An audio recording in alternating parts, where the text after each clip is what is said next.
خواجہ معین الدین چشتی کو اس مقام تک پہنچانے والی کہ کیا کہوں میں ان کے بارے میں. ان کو دیکھ کر لوگ کلمہ پڑھتے تھے, ان کے قریب بیٹھ کر لوگ کلمہ پڑھتے تھے, کھینچ کر چلے آتے تھے. وہ تمام غیر مسلم مسلسل سفر کرتے تھے, گاؤں میں ایک جگہ پر جا کر کسی کی اجازت سے کسی زمین پر خیمے لگواتے تھے, وہیں ٹھہرتے تھے اور دیگیں چڑھوا دیتے تھے اور پورے گاؤں کو کھانے کی دعوت دلواتے تھے.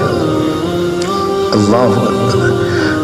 مسلمان بہت کم, اکا دکا, 99% لوگ غیر مسلم, کسان, کوئی مزدور, کوئی کیا, کوئی بنیا, کوئی سب کو بنا ایک دسترخوان پر بیٹھتے تھے. حضرت کو کسی نے خبر دی کہ حضرت سب آ گئے, ایک بندہ نہیں آ رہا. کون ہے وہ؟ وہ گھروں سے گندگی اپنے سر پر ٹوکرا رکھ کر پھینکنے جا رہا تھا. ڈھونڈتے ڈھونڈتے ہم اس تک پہنچے تو ہم نے کہا کہ تم کو پتہ ہے بڑے حضرت آئے ہوئے ہیں اور کھانے کی دعوت کی ہے, کہا ہے گاؤں کے تمام لوگوں کو بلا لینا, بھائی آپ چلیے.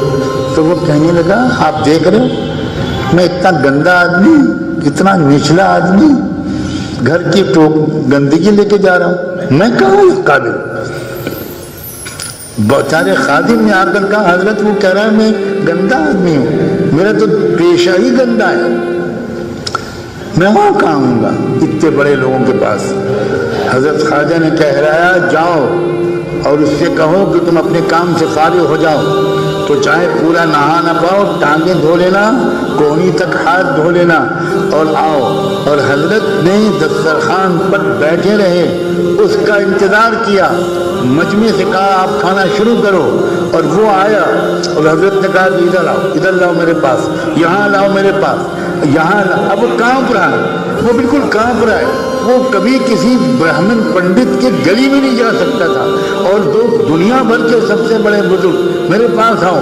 اور جب وہ میرے آن کے پاس آ کے بیٹھا تو ہاتھ لقمہ لیا اور اس کے منہ میں اپنے ہاتھ سے رکھا.